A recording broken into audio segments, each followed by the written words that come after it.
Numbers 34. Boundaries of Canaan. The Lord said to Moses, "Command the Israelites and say to them, when you enter Canaan, the land will be allotted to you as an inheritance is to have these boundaries. Your southern side will include some of the desert of Sin along the border of Edom. Your southern boundary will start in the east from the southern end of the Dead Sea, cross south of Scorpion Pass, continue on to Zin, and go south of Kadesh Barnea. Then it will go to Hazar Adar and over to Asmon, where it will turn, join the Wadi of Egypt, and end at the Mediterranean Sea. Your western boundary will be the coast of the I want to know how to say that word. Where's my phone? Mediterranean. Your western boundary will be the coast of the Mediterranean Sea. Mediterranean Sea. This will be your boundary on the west. For your northern boundary, run a line from the Mediterranean Sea to Mount Hor, and from Mount Hor to Lebo Hamath, and the boundary will go to Zedad. Continue to Saffron and end in Hazar Enan. This will be your boundary on the north. For your eastern boundary, run a line from Hazar Enan to Shepham.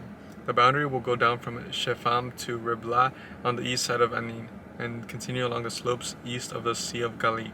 Then the boundary will go down along the Jordan and at the Dead Sea. This will be your land. When its boundaries are on every side, Moses commanded the Israelites, assign this land by lot as an inheritance. The Lord has ordered it be given to the 9.5 tribes, because the families of the tribe of Reuben, the tribe of Gad, and the half tribe of Manasseh have received their inheritance. These 2.5 tribes have received their inheritance east of the Jordan across from Jericho toward the sunrise. The Lord said to Moses, "These are the names of the men who are to assign the land for you as an inheritance: Eleazar the priest and Joshua son of Nun, and appoint one leader from each tribe to help assign the land.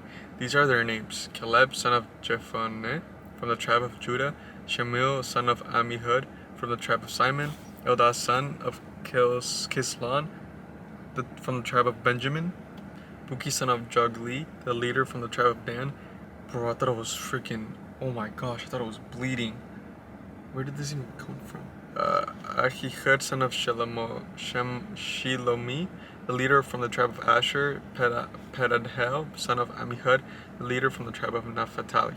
These are the men the Lord commanded to assign an inheritance to the Israelites in the land of Canaan. Numbers 35. Towns for the Levites. On the plains of Moab by the Jordan, across from Jericho, the Lord said to Moses, "Command the Israelites to give the Levites towns to live in, the inheritance the Israelites will possess, and give them pasture lands around the towns. Then they will have the towns to live in and the pasture lands for the cattle they own and all their other animals. The pasture lands around the towns that you give the Levites will extend 1,000 cubits from the town wall outside of the town. Measure 2,000 cubits on the east side, 2,000 on the south side, and 2,000 on the west, and 2,000 on the north, with the town in the center. They will have this area as pasture land for the towns. Cities of refuge. 6 of the towns you give the Levites will be cities of refuge to watch a person who has killed someone may flee. In addition, give them 42 other towns. In all, you must give the Levites 48 towns, together with their pasture lands. The towns you give the Levites from the land of the Israelites possess are to be given in proportion to the inheritance of each tribe. Take many towns from a tribe that has many, but few from the ones that have few." Then the Lord said to Moses, "Speak to the Israelites and say to them, when you cross the Jordan to Canaan, select some towns to your cities of refuge, to which a person that has killed someone accidentally may flee. They will be places of refuge from the avenger, so that anyone accused of murder may not die before they stand trial before the assembly. These 6 towns you give will be your cities of refuge. Give 3 on the side of the Jordan and 3 in the Canaan of cities of refuge. These 6 towns will be a place of refuge for Israelites and for foreigners residing among them, so that anyone who has killed another accidentally can flee there.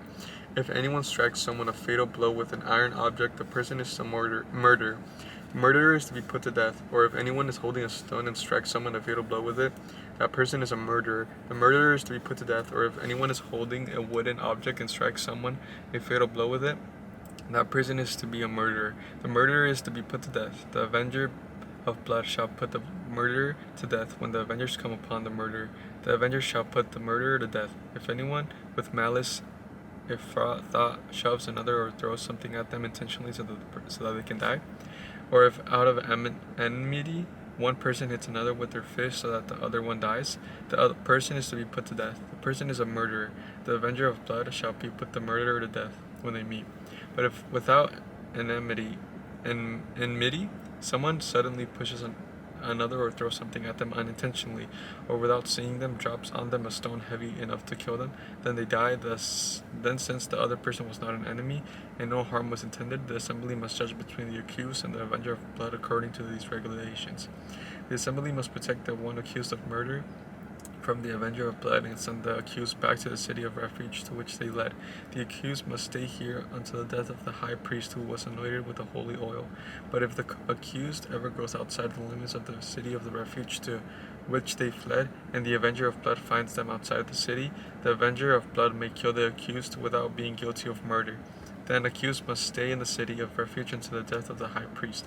Only after the death of the high priest may they return to their own property. This is to have the force of law for you throughout the generations to come wherever you live. Anyone who kills a person is to be put to death as a murderer only to the testimony of witnesses, but no one is to be put to death on the testimony of only one witness. Do not accept the ransom for the life of a murderer who deserves to die. They are to be put to death. Do not accept the ransom from anyone who has fled a city to refuge, so allow them to go back and live on their own land before the death of the high priest. Do not pollute the land where you are. Bloodshed pollutes the land, and the atonement cannot be made for the land on which blood has been shed, except by the blood of the one who has shed it. Do not defile the land where you live and where I dwell, for I, the Lord, dwell among the Israelites. Numbers 36. Inheritance of Zelophehad's daughters.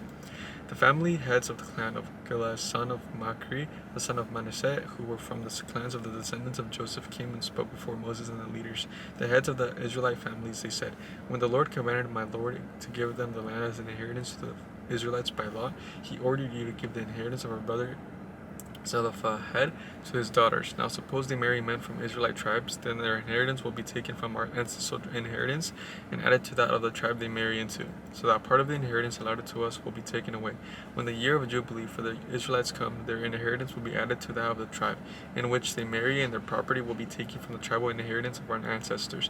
Then at the Lord's command, Moses gave this order to the Israelites. What the tribe of the descendants of Joseph is saying is right. This is what the Lord commands for Zelophehad's daughter. Then they may marry anyone they please as long as they marry within their father's tribal clan. No inheritance in Israel is to pass from one tribe to another, for every Israel shall keep the tribal inheritance of their ancestors. Every daughter who inherits land in any Israelite tribe must marry someone in their father's tribal clan, so that every Israelite will possess the inheritance of their ancestors. No inheritance may pass from one tribe to another, for each Israel tribe is to keep the land in inheritance. So Zelophehad's daughter did as the Lord commanded Moses. His daughter Mahlah, Tizrah, Hoglah, Milcah, and Noah married their cousins on their father's side. They married within the clans of the descendants of Manasseh, son of Joseph, and their inheritance remained in their father's tribe and clan. These are the commands and regulations the Lord gave them through Moses, so that the Israelites on the plains of Moab by the Jordan across Jericho. And now we're done with Numbers. So cute. Alright, I'll catch y'all tomorrow.